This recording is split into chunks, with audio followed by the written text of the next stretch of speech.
Assalamualaikum warahmatullahi wabarakatuh. Kembali lagi dengan saya, Eko Lutfi Andrianto, calon guru penggerak Angkatan 10 dari Provinsi DKI Jakarta. Pada kesempatan ini, saya akan memaparkan koneksi antar materi modul 2.3 tentang konsep supervisi akademik yang memiliki tujuan utama untuk mengembangkan kompetensi individu.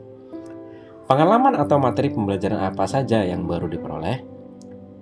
Pendekatan yang digunakan adalah coaching yang memiliki 3 prinsip, yaitu kemitraan, proses kreatif, dan memaksimalkan potensi. Kompetensi inti coaching yang harus dimiliki oleh seorang coach diantaranya adalah kehadiran penuh, mendengarkan aktif, dan yang terakhir adalah mengajukan pertanyaan berbobot.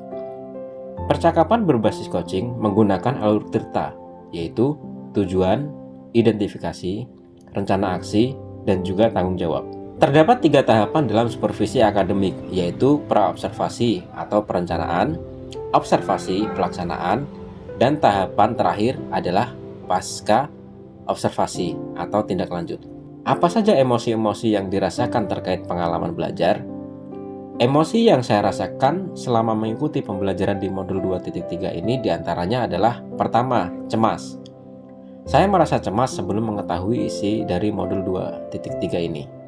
Cemas ini muncul karena saya sangat khawatir bahwa saya mungkin tidak akan mampu memahami materi ini dengan baik dan juga tidak yakin apakah saya bisa mengaplikasikannya dengan rekan-rekan sejawat saya.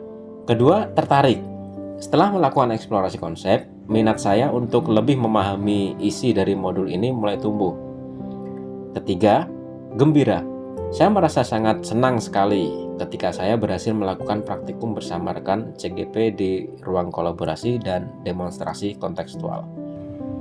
Keempat, optimis. Selain gembira, saya juga merasa sangat optimis bahwa saya bisa mengimplementasikannya di sekolah di mana saya bertugas. Apa yang sudah baik berkaitan dengan keterlibatan dirinya dalam proses belajar. Saya sudah mampu berkolaborasi dengan rekan sesama calon guru penggerak saat mempraktekkan proses coaching menggunakan alur tirta dan sesuai dengan prinsip coaching dalam ruang kolaborasi dan demonstrasi kontekstual, baik berperan sebagai coach, coachee, maupun sebagai pengamat.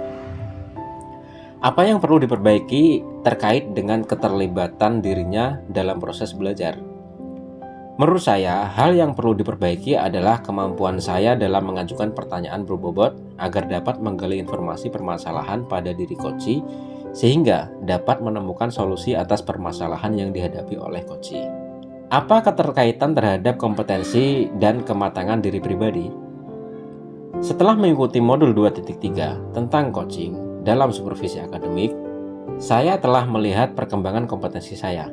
Hal ini tercermin dari kemampuan saya dalam menerapkan proses coaching dengan menggunakan alur tirta, baik sebagai coach, coachee, maupun pengamat.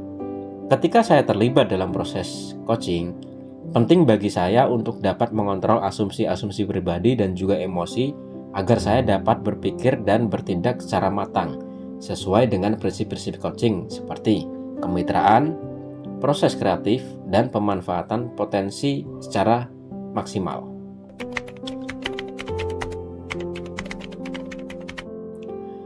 Apa pertanyaan kritis Anda yang berhubungan dengan konsep materi dan menggalinya lebih jauh? Pertanyaan yang muncul yang saya ajukan adalah bagaimana cara agar konsep coaching dapat diimplementasikan dalam proses supervisi di lingkungan sekolah. Prinsip coaching dapat diterapkan dengan kondisi bahwa kepala sekolah memiliki pemahaman mengenai coaching dalam konteks supervisi akademik dan bersedia menerapkannya. Kegiatan supervisi tidak seharusnya hanya berfungsi sebagai evaluasi guru, tetapi juga sebagai sarana untuk meningkatkan kompetensi akademik guru. Dalam hal ini, supervisi tidak hanya mencakup pengamatan kelas, melainkan juga melibatkan komunikasi sebelum dan setelah pengamatan. Sebelum pengamatan, kepala sekolah dapat berdiskusi dengan guru mengenai perencanaan pembelajaran yang akan dilakukan. Setelah pengamatan, kepala sekolah memberikan umpan balik dan tindak lanjut terkait pelaksanaan pengamatan di kelas yang telah dilakukan oleh guru. Materi apa yang dipelajari dengan pemikiran pribadi sehingga tergali wawasan baru?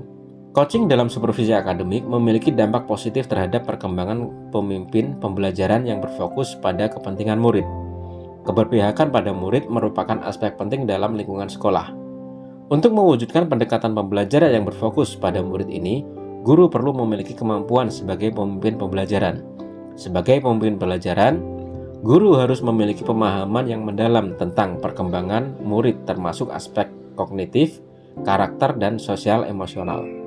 Oleh karena itu, tujuan dari coaching dalam supervisi akademik adalah untuk mengembangkan kompetensi guru sehingga kinerja mereka meningkat dan pendekatan pembelajaran yang berfokus pada murid dapat tercapai dengan lebih baik. Apa tantangan yang sesuai dengan konteks asal calon guru penggerak? Tantangan terbesarnya adalah bagaimana caranya mengubah pandangan yang umumnya menganggap supervisi akademik hanya sebagai evaluasi rutin yang dilakukan oleh kepala sekolah terhadap kinerja guru. Seharusnya supervisi akademik dianggap sebagai panduan untuk meningkatkan kompetensi guru. Apa alternatif solusi terhadap tantangan yang diidentifikasi? Solusi yang pertama adalah salah satu pilihan tindakan yang bisa diambil dengan mengadakan pertemuan atau rapat dengan seluruh anggota komunitas sekolah. Melalui pertemuan tersebut, kita bisa mencoba untuk menyatukan pemahaman semua orang tentang apa yang dimaksud dengan supervisi akademik. Dan yang kedua, solusi selanjutnya dengan memberikan contoh praktek coaching dalam supervisi akademik melalui berbagai media informasi digital yang dapat diakses oleh seluruh komunitas sekolah. Apa pengalaman masa lalu Anda dengan coaching? Tiap guru pasti mengalami proses supervisi oleh kepala sekolah dan pengawas sekolah. Namun, seringkali proses ini dijalani sebagai kewajiban rutin tanpa pemahaman mendalam tentang esensi supervisi. Bagaimana penerapan coaching seharusnya di masa mendatang? Kedepan, kegiatan supervisi harus menjadi salah satu komponen utama dalam upaya sistematis untuk meningkatkan kompetensi guru dalam aspek akademik. Prinsip-prinsip coaching seperti kemitraan yang erat, pemanfaatan proses kreatif, dan peningkatan potensi harus diterapkan secara efektif dalam setiap tahap supervisi. Dengan demikian, supervisi tidak hanya menjadi penilaian rutin, tetapi juga menjadi sarana pengembangan berkelanjutan yang memungkinkan guru untuk mencapai potensi akademik mereka yang sebenarnya. Apa konsep atau praktek baik yang dilakukan dari modul ini yang telah dipelajari? Pada modul 2.1, dalam pembelajaran berdiferensiasi, siswa dikelompokkan berdasarkan kebutuhan belajar mereka, dengan tujuan untuk mengoptimalkan potensi masing-masing. Hal serupa juga berlaku dalam praktek coaching, di mana potensi coachee harus dioptimalkan sehingga mereka dapat mengidentifikasi solusi mereka sendiri untuk mengatasi tantangan yang mereka hadapi.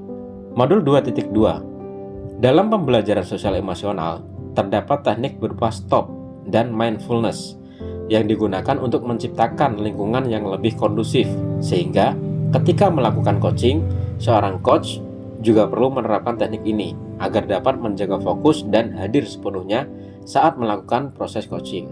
Demikian yang dapat saya sampaikan, semoga bermanfaat. Wassalamualaikum warahmatullahi wabarakatuh.